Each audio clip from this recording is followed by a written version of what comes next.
June 1941.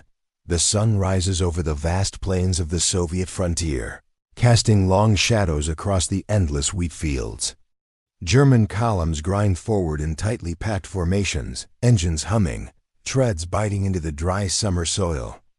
Dust clouds rise behind them like banners of triumph. The officers believe they are witnessing the start of a rapid, flawless conquest. Berlin expects the Soviet Union to fall before the year ends, but hundreds of miles away, across the Atlantic, a different kind of storm is forming.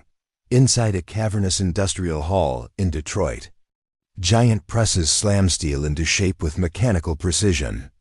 Sparks float through the air as workers assemble engines, aircraft frames, and the unmistakable silhouette of new American tanks. Production lines stretch farther than the eye can see, lines that will soon feed the Soviet war effort at a scale German commanders never imagined possible. By winter, reports from the Eastern Front will tell a very different story, one that exposes 5 critical German miscalculations. And as these mistakes unfold, German officers will discover that the greatest threat to Barbarossa may not be Soviet armies alone, but the rising industrial giant now awakening across the ocean. The world was shifting, and that shift is where the deeper context begins. In the months before June 22, 1941, Europe stood beneath the weight of a war that seemed to bend entirely in Germany's favor. Nearly every opponent had fallen with astonishing speed. Poland collapsed in weeks. Norway and Denmark offered little resistance. France, Europe's strongest army on paper, crumbled in a mere 6 weeks. Across the continent, the image of German invincibility grew into something almost mythic. Newspapers, diplomats, even rival generals spoke of the unstoppable precision of the Wehrmacht. Blitzkrieg appeared to be rewriting military theory in real time. Inside Hitler's headquarters, this perception hardened into strategic certainty. The Soviet Union, in the eyes of German leadership, was a colossus with feet of clay, vast, poorly organized, politically unstable, and technologically backward. German intelligence estimates, corrupted by ideological bias, insisted the Red Army had been gutted by Stalin's purges and would not survive a concentrated blow. The assumption rested on a simple idea: strike fast, strike deep, break the enemy's will before they could regroup. This confidence fed the planning of Operation Barbarossa, an invasion of unprecedented scale. 3 army groups, North, Center, and South, were assembled along a front stretching more than 1,000 miles. Nearly 3.8 million troops, 600,000 vehicles, and 3,500 aircraft were positioned for the assault. Logistics officers believed the campaign would end before winter. Quartermasters planned for only a few months of supplies. Vehicle maintenance crews knew spare parts were limited, but assumed victory would be achieved long before. Breakdowns crippled mobility. Everything depended on speed. Everything depended on the belief that the Soviet Union would collapse. Yet beneath this confidence lay a critical flaw. Germany's war machine was not built for a long struggle. Its industrial output, although impressive by European standards, was nowhere near sufficient for a drawn-out multi-front conflict. Production had been optimized for short, decisive operations, not prolonged attrition. This limitation was visible in almost every corner of the Wehrmacht. Fuel. Production was insufficient. Germany lacked oil resources and relied heavily on synthetic fuel plants, already running at near capacity. Vehicle diversity created logistical chaos. More than 2,000 different truck models were in service, many captured from foreign armies. Complicating repairs. Armored production lagged behind strategic need. Germany entered Barbarossa with fewer than 1,000 modern tanks. Still, confidence overruled caution. The leadership believed the Soviet Union was so weak that German shortcomings would never be exposed. That single assumption would shape the entire operation, but the flaw ran deeper. German intelligence repeatedly dismissed signs that the Soviet industrial base had been rapidly expanding and reorganizing since 1939. Entire factories had been evacuated eastward. Rail networks had been reinforced. New tank designs T-34 and KV-1 were emerging in increasing numbers. Yet Hitler's advisors insisted these reports were exaggerated. And then there was the United States. In Berlin, American rearmament was seen as slow, politically divided, and constrained by isolationist sentiment. Germany assumed the U.S. would remain a distant observer, unable or unwilling to influence events in Europe until it was too late. Even after Roosevelt announced the arsenal of democracy, the Wehrmacht's high command believed American industry required years to reach full capacity. They were wrong. U.S. was accelerating faster than any power in modern history. Aircraft production doubled between 1940 and 1941. Automakers retooled for tank manufacturing. Shipyards expanded across both coasts. Most importantly, Washington had begun quietly channeling supplies to Britain and the Soviet Union, supplies that would grow into a lifeline for the Eastern Front. Yet inside Hitler's planning rooms, these developments were largely dismissed. German commanders fixated on the immediate prize, Moscow, Leningrad, Ukraine. American industry seemed far away, irrelevant to the battle soon to rage across the vast Soviet plains. As German troops crossed the frontier in June 1941, the Wehrmacht believed it was fighting one enemy, but the reality was different. They were entering a conflict whose length, scale, and industrial demands would soon exceed anything Germany could sustain. And the consequences of this miscalculation would become evident as winter descended and the Soviet Union began receiving the first major waves of American support. This deeper shift in global power is the foundation of the next section, where the United States, still officially neutral, quietly shapes the fate of Barbarossa before ever firing a shot. While Europe descended into chaos, the United States stood on the far side of the Atlantic, distant, insulated, yet increasingly aware that the world's balance of power was shifting toward something far more dangerous. Through most of 1939 and 1940, American public opinion remained strongly isolationist. Memories of the First World War lingered heavily, and the nation was reluctant to be drawn into another European conflict. Yet President Franklin D. Roosevelt understood a deeper truth. Neutrality on paper did not guarantee safety in practice.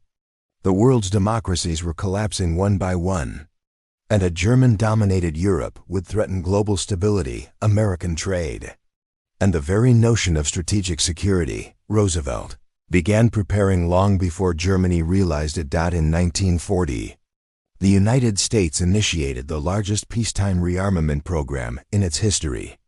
New factories rose across the Midwest and Northeast.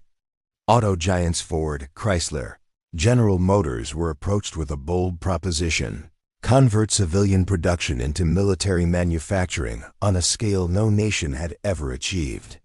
The transformation was staggering. Lines that once produced sedans and farm trucks were redesigned to build armored vehicles, aircraft engines, and munitions. Production of small arms, artillery shells, and aviation fuel surged. Even before Pearl Harbor, American industry was moving at a tempo unmatched anywhere on Earth. Germany's leadership did not grasp this. They assumed the United States' distance, internal politics, and divided public opinion would restrain its military potential. But Roosevelt's administration had already begun reshaping the nation economically and psychologically for a prolonged global confrontation. One of the most decisive instruments of this transformation was the Lend-Lease Act, signed in March 1941. Officially, it allowed the U.S. to supply allied nations with defense articles necessary for their survival. Unofficially, it marked America's entry into the war's industrial front. For Britain, Lend-Lease meant strategic endurance. For China, it meant continued resistance. But for the Soviet Union, once Germany invaded, it became a life-giving artery of machines, materials, and mobility.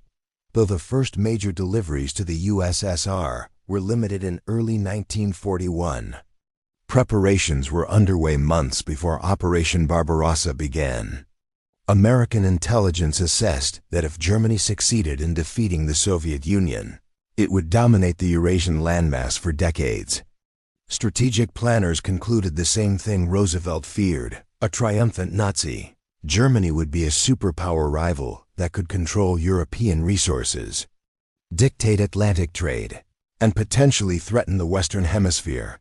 This assessment drove a profound shift in American policy. By mid-1941, U.S. shipyards expanded rapidly, producing freighters, tankers, and Liberty ships that could carry thousands of tons of equipment across the globe. New aluminum plants emerged to support aircraft production. Railroads were modernized to move raw materials at wartime speed. The government established agencies dedicated to resource coordination: rubber, copper, chromium, oil, all redirected toward national defense goals. It was not only the scale that shocked German intelligence when they finally recognized it. It was the speed. American industrial output did not merely grow, it accelerated exponentially.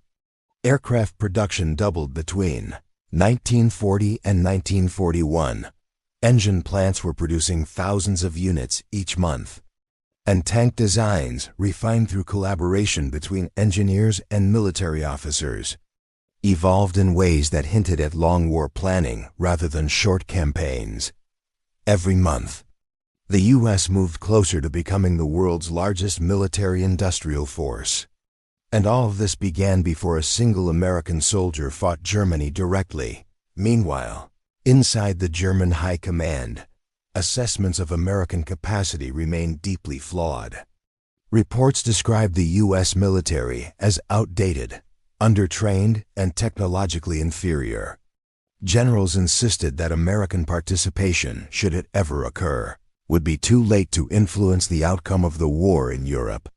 Hitler himself dismissed American strength as material without spirit, believing the nation lacked the will to sustain a prolonged conflict, but reality was unfolding in another direction. By the time German forces reached the outskirts of Smolensk and Kiev in the summer of 1941, Washington had already approved shipments of locomotives, trucks, aluminum, aviation lubricant, machine tools, and raw steel destined for Soviet ports.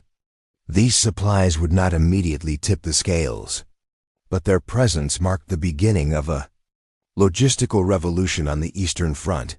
U.S. military planners understood that modern war was not won by speed alone, but by the ability to sustain operations indefinitely. And in that realm, America possessed unmatched potential.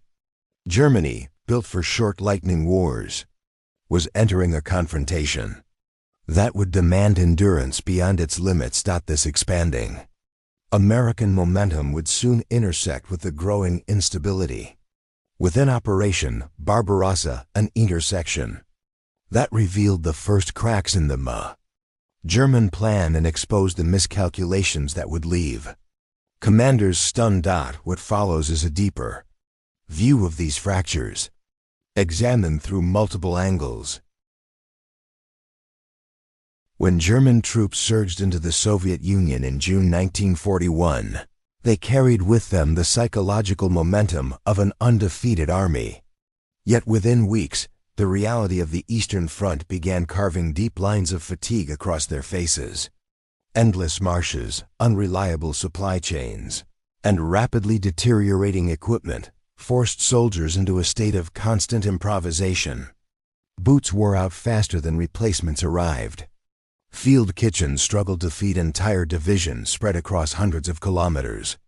Medical supplies thinned as casualty lists grew longer. By late summer, German infantry formations, many marching 20 to 30 miles a day, were already exhausted. Their trucks broke down faster than mechanics could repair them. Horses, still the backbone of German logistics, collapsed under the strain of moving supplies across vast distances. Every mile forward demanded more energy than the last. Across the ocean, American workers experienced a different rhythm entirely. Inside enormous factories, fresh shifts replaced tired ones every 8 hours. Assembly lines ran day and night. Uniforms, ammunition, rations, trucks, and spare parts emerged by the thousands. For every German vehicle struggling through dust and mud, the United States had the capacity to build 5 more. German field commanders would eventually confront a chilling contrast. Their armies were draining themselves faster than they could replenish. While the United States, still not officially at war with, Germany was gaining strength at a rate the Wehrmacht could not match. It was a human equation Germany was never prepared to solve, and one that began eroding Barbarossa long before the first winter storms arrived. This widening gap leads, naturally, into the second angle, the limits of Blitzkrieg itself. Blitzkrieg had worked flawlessly across Western Europe, where distances were short, infrastructure dense, and enemy political systems already weakened. But on the Eastern Front, the doctrine met the reality of a battlefield unlike anything Germany had ever faced. The initial breakthroughs succeeded. Soviet border armies shattered under the weight of concentrated armor and air power. But the strategy faltered when the Wehrmacht attempted to maintain momentum beyond its logistical limits. German tanks outran their fuel convoys. Supply lines stretched thin across dusty roads and primitive rail networks that required conversion to German gauge. The more territory the Wehrmacht seized, the harder it became to support the spearheads pushing east. Divisions that advanced rapidly often found themselves isolated, waiting days for ammunition, spare parts, or reinforcements. In theory, Blitzkrieg required constant mobility. In practice, Barbarossa exposed the doctrine's fatal weakness. Success demanded industrial capacity Germany did not possess. Every destroyed tank represented not only a battlefield loss, but an industrial setback that factories in the Reich could not quickly replace. Meanwhile, the United States observed these developments with strategic patience. American analysts noted that Blitzkrieg relied on short campaigns and could collapse under operational strain. Washington's response was to commit resources towards shoring up the Soviet defense. If Blitzkrieg depended on momentum, then slowing that momentum, even slightly, posed enormous danger to the German timetable. As the summer of 1941 progressed, German commanders realized they were fighting not only distance and resistance, but a doctrine whose limits had become painfully visible.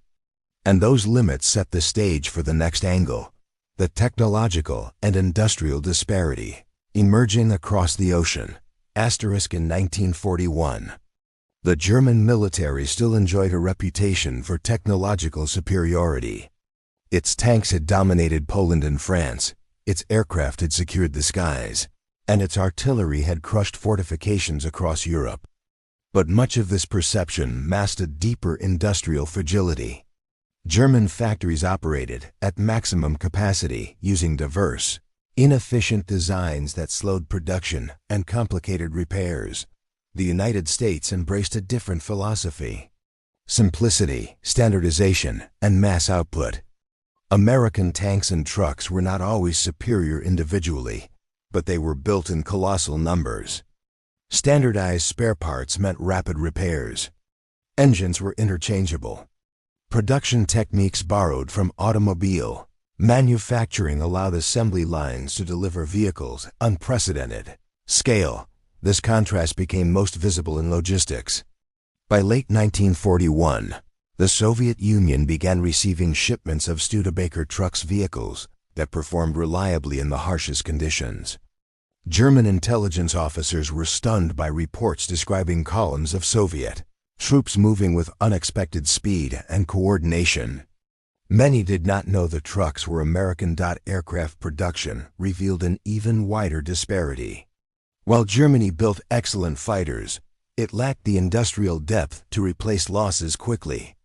The U.S., on the other hand, was preparing to produce thousands of aircraft per month. German generals gradually recognized the truth.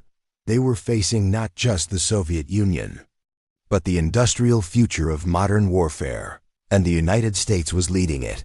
This realization opens the way into the next set of angles, where leadership, intelligence, and morale frame the deeper story of Barbarossa's unraveling. At the heart of Barbarossa's planning lay a profound leadership contrast. Adolf Hitler envisioned a swift, almost effortless conquest of the Soviet Union, one that would secure territory, resources, and geopolitical dominance. His strategic worldview believed wars were won through bold, decisive blows. As a result, he dismissed long-term planning, ignored logistical constraints, and overruled generals who warned of extended timelines. He believed the United States, distant and internally divided, lacked the willpower to influence the conflict. This perspective clashed sharply with the leadership emerging in Washington. Franklin D. Roosevelt adopted a patient, methodical approach. He understood that modern war favored nations capable of sustained production rather than quick victories. Roosevelt invested in infrastructure, factories, scientific research, and global partnerships. Rather than gamble on sudden triumph, he built a foundation designed to last years. The difference became striking as Barbarossa dragged on. Hitler issued frantic adjustments, redirecting armies, reshuffling priorities, and demanding advances regardless of cost. Roosevelt, meanwhile, strengthened alliances, expanded industrial quotas, and supplied partners with the materials needed to resist Germany's advance. German commanders began to see the consequences of this contrast. Their own leader underestimated both the battlefield and the industrial war beyond it. American leadership, though not yet formally at war with Germany, was preparing for a global confrontation with strategic clarity. This imbalance in leadership vision would seep through every level of the conflict and set the stage for a psychological shift among German officers. This shift becomes clearer when viewed through the next angle: enemy perception and intelligence reports. As the months of 1941 unfolded, German intelligence units began to intercept fragments of information that did not align with earlier assumptions. Reports emerged of Soviet units receiving new supplies trucks, locomotives, radios, raw materials that seemed too advanced or too numerous to originate solely from Soviet factories. Field commanders noticed Soviet divisions moving with unexpected mobility. Entire regiments redeployed rapidly across vast distances.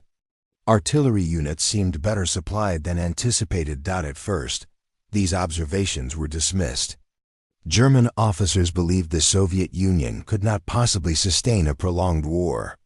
But as patterns continued, doubts grew. Prisoners of war reported new vehicles with foreign markings. Supply depots overrun by German units contained crates labeled in English. Maintenance teams discovered unfamiliar engine parts on captured trucks. By autumn, upper-level reports reached the German High Command noting that American assistance to the USSR was increasing slowly at first, then steadily. What unsettled German commanders was not the present scale, but the implication. If the United States could deliver such quantities before even entering the war, what would happen once it mobilized fully? Some officers brushed the concerns aside. Others, especially logisticians, understood the significance immediately. For the first time, German leadership faced the realization that the war might not be confined to the Soviet Union alone. A distant industrial power was influencing the battlefield without firing a shot. This recognition played directly into the next angle: the moral and psychological consequences for the German command. By late 1941, a growing unease settled across German headquarters. The early glow of victory had faded. Barbarossa was bogging down, casualties were rising, cold weather was approaching, and Soviet resistance showed alarming resilience. But what truly unsettled German commanders was the dawning awareness that they were facing a long war they could not win. The arrival of American Supplies, though modest at first, signaled a deeper truth. Time favored the Allies. The Soviet Union, bolstered by growing foreign support, could replenish losses faster than Germany. British resilience ensured the Western Front remained active. And across the ocean, the United States possessed an industrial potential so vast it defied comparison. This realization weighed heavily on German officers. War diaries from the period reveal growing frustration over shortages, failed timelines, and a creeping sense that German strategy had misjudged the scale of its enemies. The soldiers at the front sensed it as well: winter gear in short supply, ammunition rationed, vehicles failing, replacements delayed. American abundance cast a long shadow. German commanders understood that once the United States entered the conflict openly, the balance would shift irreversibly. The knowledge eroded morale and chipped away at confidence in Berlin's leadership. These pressures formed the emotional and strategic backdrop to the turning point of the campaign, the moment when Barbarossa's failure became unmistakable. What follows is the story of that moment, the decisive climax of 1941. By December 1941, the German advance had stalled just miles from Moscow. What months earlier looked like an unstoppable campaign now resembled a force stretched far beyond its limits. Temperatures plunged to levels German troops had never experienced: -20, -30, sometimes -40 degrees Celsius. Weapons froze. Engines refused to start. Oil turned to sludge. Soldiers wrapped themselves in curtains, tablecloths, and anything scavenged from abandoned villages to survive the cold. The Luftwaffe, once a dominant tool of Blitzkrieg, struggled in the freezing air. Aircraft engines cracked. Airfields turned to sheets of ice. Fuel shortages forced pilots to ration flight hours. Even the famed panzers, symbols of German speed and aggression, sat immobilized in snowdrifts, their treads frozen solid. And then, in early December, the Soviet counteroffensive began. From the outskirts of Moscow, miles-wide formations of Red Army troops surged forward. These units, reinforced by Siberian divisions hardened by Arctic training, attacked with ferocity. Yet what caught German commanders most off guard was not simply the number of Soviet troops. It was the pace of their movement. Reports poured in describing Soviet regiments redeploying faster than anticipated, artillery batteries shifting position at remarkable speed, and supply units keeping up with frontline formations, even through the worst winter weather. German officers searched for explanations, unable to reconcile this mobility with their assumptions about Soviet logistical weakness. Gradually, evidence emerged. The Soviets were increasingly using American trucks, American spare parts, American industrial tools. The distinctive silhouette of the Studebaker US-6 still unfamiliar to most. German troops began appearing in intelligence photos taken from the front. Captured diaries from Soviet soldiers referenced new supplies from across the ocean. German officers found crates of tinned rations and medical kits labeled in English. It was subtle. It was early.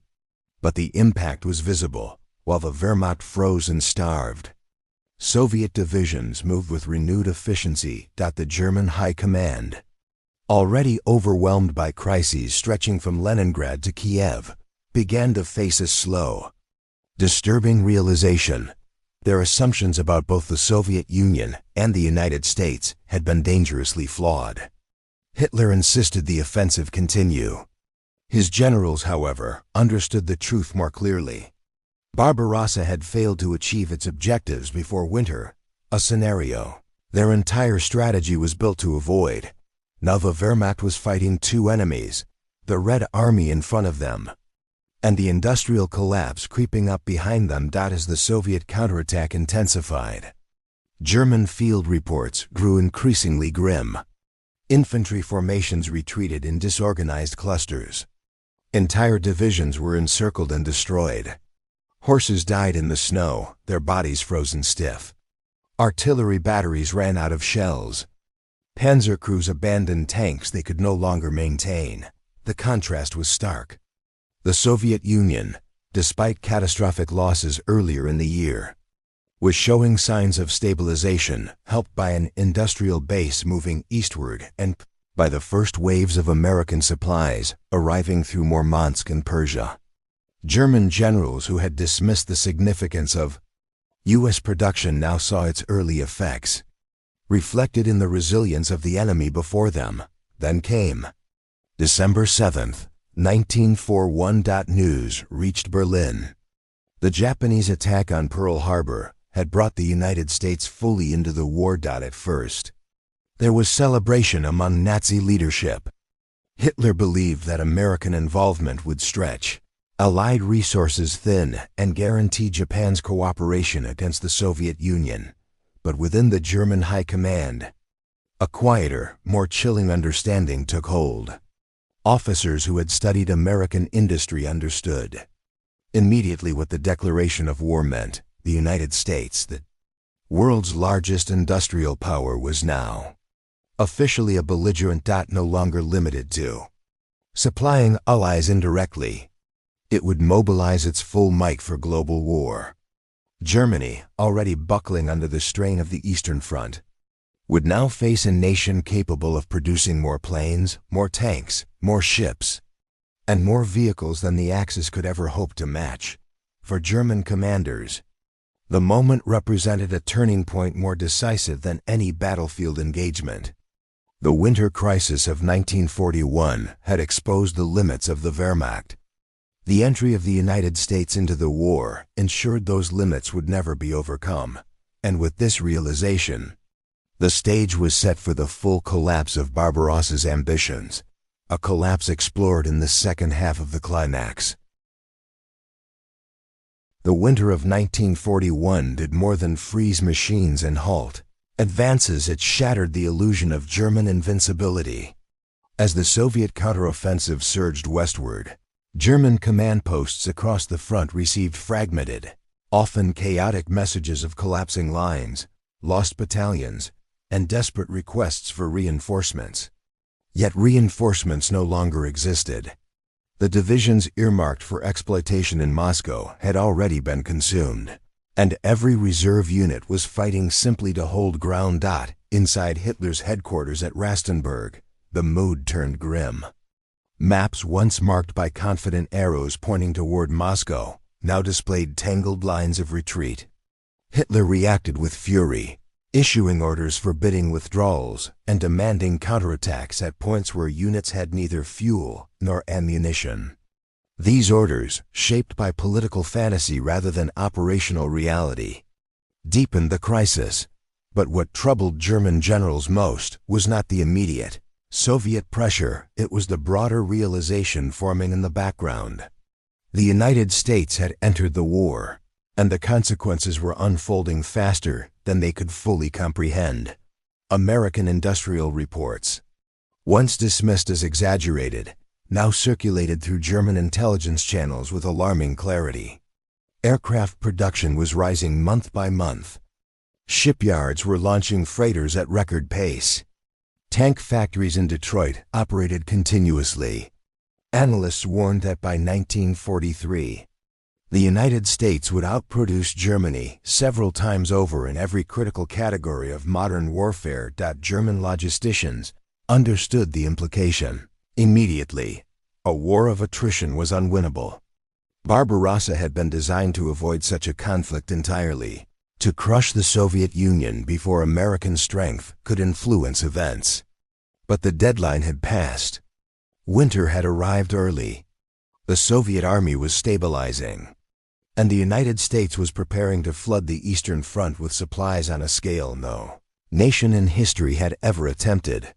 Field Marshal Fedor von Bock, whose Army Group Center bore the brunt of the Soviet winter assault, wrote in his diary about the deteriorating conditions.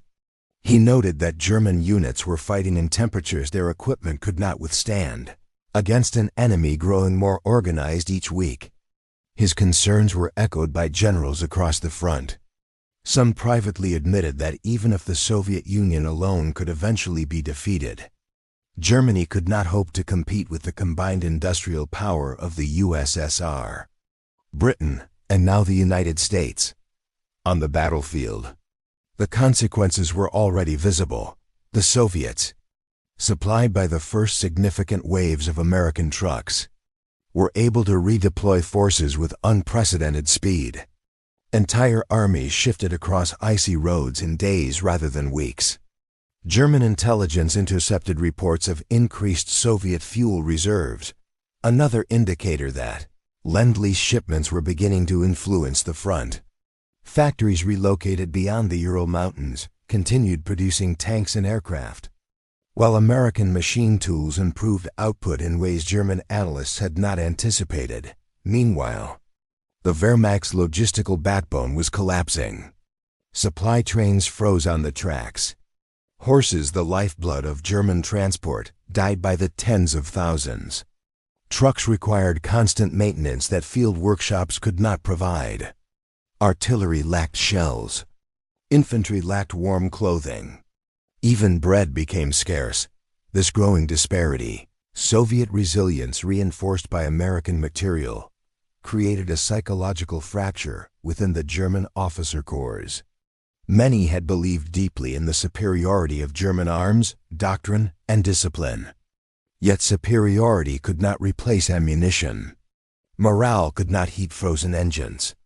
Tactical skill could not compensate for a collapsing supply chain. By early 1942, German commanders understood something their leadership refused to acknowledge. Barbarossa had lost its purpose. The original objective, destroying the Soviet Union before winter, was no longer achievable. The war had entered a new phase, one defined not by rapid movement, but by industrial endurance. And endurance was precisely where the United States excelled.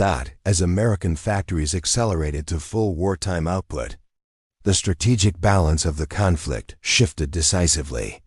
The knowledge spread quietly through German command circles. The war Germany had planned for was over. A new war had begun. They were not equipped to win. This understanding set the foundation for the long-term consequences of Barbarossa's failure. Consequences that shaped the remainder of World War II and sealed the fate of the German war effort. Those consequences formed the core of the aftermath. The collapse of Operation Barbarossa was not marked by a single moment, but by the cumulative weight of failures spreading across thousands of kilometers of front.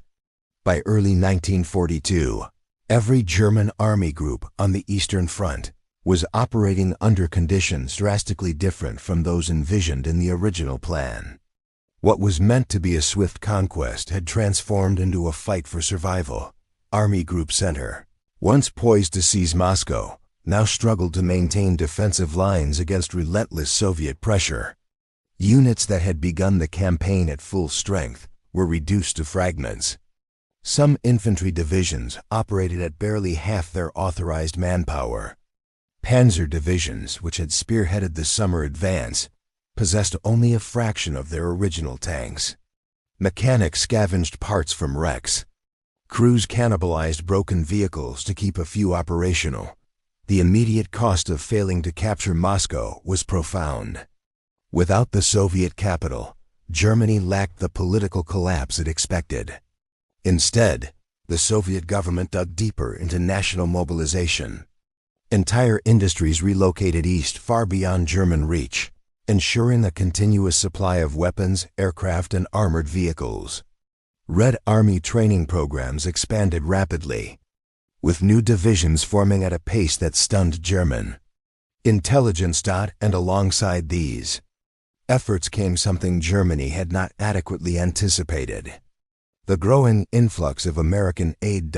In the winter of 1941–42, the first significant Lend-Lease deliveries arrived through Murmansk and the Persian corridor. The quantities were still modest compared to later shipments, but their impact was unmistakable. American Studebaker trucks enhanced Soviet mobility. Aviation fuel improved aircraft reliability. Radios, machine tools, and industrial equipment filled critical gaps in Soviet infrastructure. German officers were unsettled. Intercepted reports confirmed that American supplies were enabling the Soviet Union to reorganize faster than anticipated. For a campaign built on the assumption of Soviet collapse, this new reality was devastating. On the German side, shortages defined every level of the front. Ammunition deliveries slowed. Winter clothing remained scarce. Medical supplies dwindled. The Wehrmacht depended heavily on thousands of horses, yet these animals died in droves from cold and exhaustion. German soldiers, already worn down by months of continuous fighting, faced the brutal Russian winter with inadequate gear and declining morale.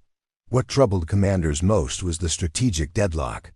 The war had now become one of attrition, a type of war for which Germany was fundamentally unprepared.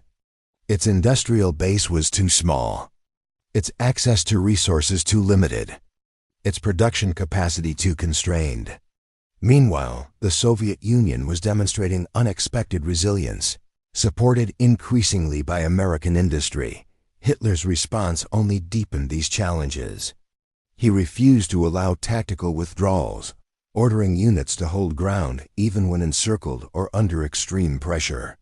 These rigid directives caused unnecessary losses and prevented German forces from establishing more defensible positions. By spring 1942, the outcome of Barbarossa was unmistakable. Germany had failed to eliminate its primary enemy, and now faced the prospect of a prolonged conflict against a coalition far stronger than itself. The Soviet Union was rising from the brink with renewed strength. Britain remained defiant, and the United States was preparing to enter the European theater with overwhelming material force. This shift, visible on every map, report, and supply ledger, formed the foundation of the long-term consequences that would ultimately determine the fate of the war.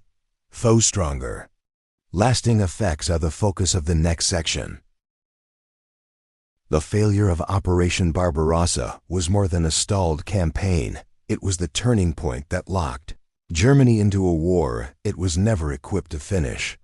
Every month after the winter of 1941–42 widened the gap between German capability and Allied potential. What began as a temporary setback hardened into a strategic defeat with consequences that echoed through the remainder of the war.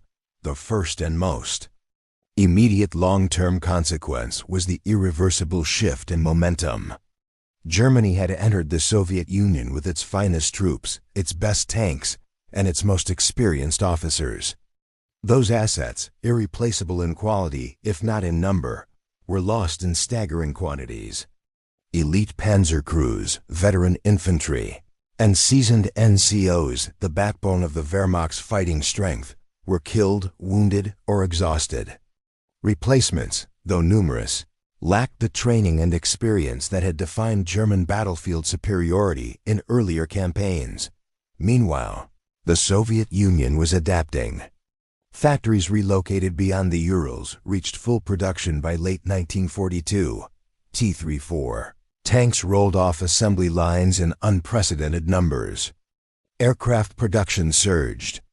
Soviet commanders, once overwhelmed, became increasingly adept at coordinating large-scale operations. And behind this rapid recovery stood a growing pillar of American support. Lend-Lease transformed Soviet logistics from a fragile system into a highly mobile engine of war. By 1943, tens of thousands of American trucks formed the backbone of Soviet operational mobility. U.S.-made locomotives powered rail networks. Industrial equipment modernized Soviet factories. Canned rations, boots, aviation fuel, radios, and raw materials flowed steadily into the Red Army's supply chain. The German High Command tracked these developments with increasing alarm. By mid-1943, some officers openly admitted that American material support had become a decisive factor in prolonging Soviet resistance. German divisions now faced an enemy whose fighting power grew stronger with each passing season, while their own resources dwindled. Strategically, The failure of Barbarossa forced Germany into a two-front war from which there was no escape. The Eastern Front demanded the majority of manpower, equipment, and fuel. Yet the Western Allies, strengthened by American entry, opened new fronts in North Africa, the Mediterranean, and eventually Western Europe. German industry stressed by Allied bombing could no longer meet the demands of simultaneous campaigns. By 1944, the imbalance was stark. The United States, producing more aircraft than all Axis powers combined, filled Allied skies with fighters and bombers. American shipyards launched vessels faster than German U-boats could sink them. Tank production in the U.S. soared. Meanwhile, Germany rationed fuel, restricted steel allocations, and scraped for labor. The consequences of Barbarossa rippled into German morale as well. Diaries and correspondence from officers reveal a growing despair, the realization that they were fighting a war whose industrial logic guaranteed defeat. Commanders knew they could win battles, but not the war itself. Each victory became increasingly hollow, overshadowed by the relentless pressure of Allied production and the staggering manpower reserves of the Soviet Union. When the Red Army launched massive offensives in 1943, 1944, and 1945, they did so with a logistical foundation heavily supported by American material. German commanders who had once scoffed at U.S. capability now recognized that the industrial power across the ocean had reshaped the Eastern Front entirely. Barbarossa's failure had locked Germany into a struggle against three global powers, one of them the greatest industrial nation in history. From this point onward, defeat was not a possibility. It was an inevitability. And from this inevitability emerges the reflection on what Barbarossa truly represented in the broader course of human conflict. In the long shadow cast by Operation Barbarossa, one lesson rises above all others. Modern war is not won by speed, ambition, or belief in superiority, but by the quiet, relentless power of endurance. Germany entered the Soviet Union convinced that boldness alone could reshape continents. Instead, it confronted a reality far larger than any battlefield, a world where industrial capacity, strategic patience, and global cooperation mattered more than the sharpest sword or the fastest advance. The failure of Barbarossa revealed the limits of a nation fighting beyond its means. It showed how ideology clouded judgment, how leadership trapped in short-term thinking could not navigate the demands of a long war, and how underestimating a distant rival like the United States could alter the fate of millions. The German high command believed they were battling a single enemy on a single front. In truth, they were facing the weight of an emerging international alliance, one that combined Soviet resilience with American abundance and British persistence. The Eastern Front became the stage where this imbalance unfolded. German soldiers endured unimaginable hardship, their courage overshadowed by the strategic burden placed upon them. The Soviet Union, fueled by both sacrifice and foreign support, transformed its early catastrophe into a relentless counteroffensive. And the United States, still thousands of miles away, shaped the outcome with factories instead of armies, demonstrating that the power to influence a war can come not from proximity, but from capacity. Barbarossa stands today as a testament to the consequences of miscalculation. It reminds us that wars are not won only by those who fight, but also by those who prepare, supply, and sustain. It marks the moment when Germany's ambitions collided with the reality of a world growing, united against it. And in that collision, the path of the war and of the century itself was irrevocably changed.